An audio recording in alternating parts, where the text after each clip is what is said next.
So, the WandaVision finale came out today, and this video will not have spoilers for that. But it seems like quite a few people were a little mad, just like they were mad over the past couple weeks with the show, because they expected more from it, because they had big fan theories. Even the showrunner of the show took notice of these theories, and he said that people would be disappointed. I think that expectations in general are a big problem in pop culture these days. The hype machine, as people call it, that is all about generating expectations for things. And when expectations don't line up with the reality, just like anywhere in life, that creates issues. It's a huge issue when it comes to pop culture. There are works of fiction. I have some notes, by the way, that's what I was looking at. There are works of fiction whose reputations have been slandered almost entirely because of expectations. And most of these things have recovered. Fire Walk with Me being a very notable example. The Twin Peaks movie that was almost universally disliked when it came out, now almost universally loved by Twin Peaks fans who know what to expect. But there are some works who, whether they recover or not, some newer works, it remains to be seen, but in any case, these works don't deserve to be slandered because of expectations. A big example for me, and this is an example that not many people care about, but I'm going to talk about it anyway, are the Godzilla CG anime films. A trilogy of movies that came out over the course of 3 years, 1 year apart. People really don't like them. Godzilla fans really don't like them because they don't have a lot of monster fighting, because the fighting that there is it's not very kinetic. It can be pretty one-sided. It takes place in just kind of over small amounts of time that happen separately over the course of the movies. And I think the reception that those movies got was really so unfair, because not only could a viewer have assumed that the trilogy was going to be the way it was, very sort of philosophically tackling Godzilla as a representative of the force of nature that is, kind of has always been more powerful than humans. You could have known that it was going to be that way because it was being written by the writer Gen Urobuchi, who is known for taking these, lighter, less deep sort of concept genres and turning them into something that is a little more introspective. So not only could you have possibly known, if you know who Gen Urobuchi is, what the trilogy was going to be like, but you would know what the trilogy is going to be like if you had watched one or two of the movies in the trilogy. If you had watched the first movie, you would have known what to expect from the latter two movies. If you didn't know what to expect from the latter two movies by the time you watched the second movie, you would reasonably know what to expect from the third movie by the time you finish the second movie, right? Apparently not. A lot of people on movie sites like Letterboxd still really dislike the third movie because they levy the same complaints about it that they did at the first two. That doesn't make much sense to me.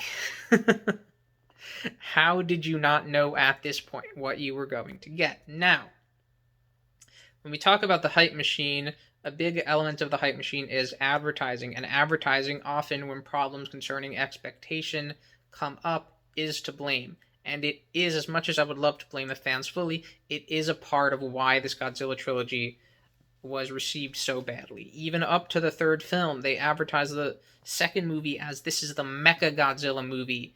It wasn't. They advertised the third movie as this is the Ghidorah movie, Godzilla versus Ghidorah. It was, but not in the way that the trailers and poster made it seem like it was going to be.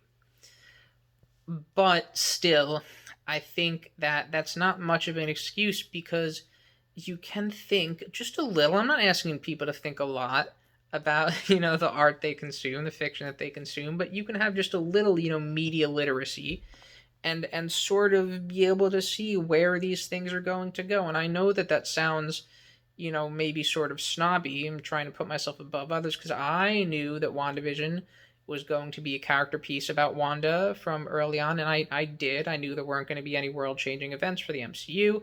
I knew there probably weren't going to be any huge cameos, barring the comments, the trolls of a certain actor from the show that I won't get into, because of spoilers. But people were speculating week after week with WandaVision about these silly things. They're going to bring this character in. There's going to be demons in the MCU. We're going to bring demons into the Marvel Cinematic Universe in episode 4 of 9 of a TV season. Does that seem likely? That's what I mean by media literacy. It's not difficult. I'm not asking people to study, a whole book on it here. I didn't. Just know the kind of thing you're watching. Know that this is a TV show, and that, yes, it is a big, high-budget TV show, probably one of the highest budgets that a TV show has ever had, but just know that the big developments are likely going to be kept to the movies, and if we were disproven of this by WandaVision, that would have been a whole other thing. But for now, perhaps we should have all expected no big developments, and that was what we got. We got, big things happening to Wanda as a character, and the actual developments within the MCU, the big changes for the whole universe, haven't really happened yet, and they will in movies. So there's a lot of different things to kind of blame here. Advertising is largely to blame, but I do think people need to just think about the things they consume a little more and the people who make them, and just understand, well, it makes sense that this thing is going to be this way. Great examples from video games I find are Zelda and the Paper Mario series. I'm playing with some silly putty here. The Zelda games, Wind Waker is possibly the biggest example ever of expectations sort of getting a great product, bad reception. Because, and this has a little something to do with a small bit of advertising, where Nintendo showed a cinematic of when they were showing off the GameCube, they showed a cinematic of Link fighting Ganon with graphics that more resembled an upgraded version of Ocarina of Time, not the Wind Waker graphics that people eventually got. People really hated Wind Waker when it came out. It's an amazing game, and it's since recovered from that hate, now viewed as one of the best Zelda games, rightfully. But expectations sort of continued to get at that series, and in some ways, this is a scenario where expectations that were warranted were perhaps not followed up on by Nintendo. I myself was disappointed by Skyward Sword, and I believe that my expectations for that game would have been kind of reasonable. It's a bit strange when you think about it, for them to go from the Great Sea of Wind Waker with all these different islands with different things to do on them and different characters, to the sky of Skyward Sword, which is much less exciting, much less interesting, much less to do. So Skyward Sword is a good example of where the company really did dash expectations, and that it wasn't just people expecting something that they shouldn't have gotten. It was maybe people expecting something that they should have gotten, and then they didn't get it. But Breath of the Wild is a really interesting example because, and this is something that a lot of people probably won't remember, a lot of people before that game came out were thinking it was going to be bad because of all the changes it made. They were saying, this isn't Zelda. This is not the Zelda I know. And it's like, well, what the heck is Zelda? What does it really mean? This is a whole thing I can get into, deeper. But the right way to look at Breath of the Wild before it came out, and this was, I think, something that maybe that even Nintendo would even mention before release in the lead up to it, was that it is sort of a reworking of the entire series based on the concept of the original game, The Legend of Zelda for the NES. Sort of taking some of the things that game did, that the newer games really didn't, and making that broader and wider and so much more complex into this new world. And the people who came into Breath of the Wild with that mindset loved it. A lot of the people who didn't think they would love it probably also loved it too. Some people still don't like it. I have heard. They still don't think it's the Zelda that they know. Paper Mario is an interesting one because you know that is a case where once again, um, it's just really interesting. So I can't explain it without explaining it. Where you have two great RPGs, Paper Mario and the sequel, A Thousand Year Door. Then you have Super Paper Mario, which was a game that I think on release there was pushback towards, but people realized that it was a very good game. I don't remember there being that much backlash to Super Paper Mario when it came out, and I don't think there's that much backlash now. So people realized it. Um, and then they made a bad game, Sticker Star. No one liked it. That was once again another case of expectations actually being dashed. There was no reason to expect a bad Paper Mario game at this point.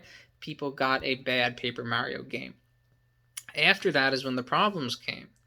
Because after that, there were Paper Mario games that were pretty good from what I hear. I haven't played them, sorry.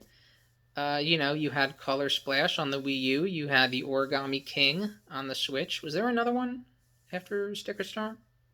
I don't know. But those came out, and by that time, fans should have known to expect. Well, clearly, Nintendo has sort of a mandate. It is an actual mandate, I believe, possibly from Shigeru Miyamoto himself, to do different things with each Paper Mario game, to make the gameplay different, to make it feel different. Certain changes to the world of the characters were made, where all the Toads look the same now. Disappointing in Super Paper Mario. Post Super Paper Mario, you should know what to expect. And because people didn't expect the right things, I think that Color Splash got bad reception. And then Origami King was sort of shaky, but I think people were finally sort of starting to get, okay, this series can still be good, even if it's not the series you remember. So there's not a lot I'm saying in this video that isn't obvious. It's just something I really wanted to talk about. You always hear the phrase hope for the best but expect the worst. And that is really a great little rule to follow in life, when you're thinking about art, when you're thinking about anything. Hope for the best but expect the worst. Don't expect the worst, but generally use that rule of temper your expectations. And when you're looking forward to a thing, if you're worried about it, you're really not sure what it's going to be, try to read interviews, think about it in a way where maybe you can sort of understand if you're hyping it too much or if you're thinking about it the wrong way. And if you can't, then you can't. There's not always enough information about something before it comes out, but I think media literacy is something that can be achieved pretty easily. Once again, I'm not trying to be snobby here. So that's pretty much it. This video didn't really have a point so much as I just find it really interesting how expectations can affect media, and how I think those gaps between what people expect and what they actually get are becoming wider and wider and wider. And like I said, in some cases, this is fully the fault of the people putting out the thing. Bioshock Infinite, another great example of the people involved, really up to not just advertisers, but the people actually making the thing, putting out a literal video of this quote unquote game, saying this is what you're going to get. And the thing that comes out is not that. That happens with games all the time. Cyberpunk, bullshots, you know the deal. So it's getting wider in that respect, the gap between expectations and reality. But it also gets wider in many ways when the things don't deserve to have this criticism levied upon them based on expectations. There are plenty of good things that come out that people don't expect to be what they are. Sequels that change a lot from the originals, that do certain things differently. So just something to think about. Been a while since I recorded a video. Felt good to do this again. This is my first take. Yay. And have a good night, everybody.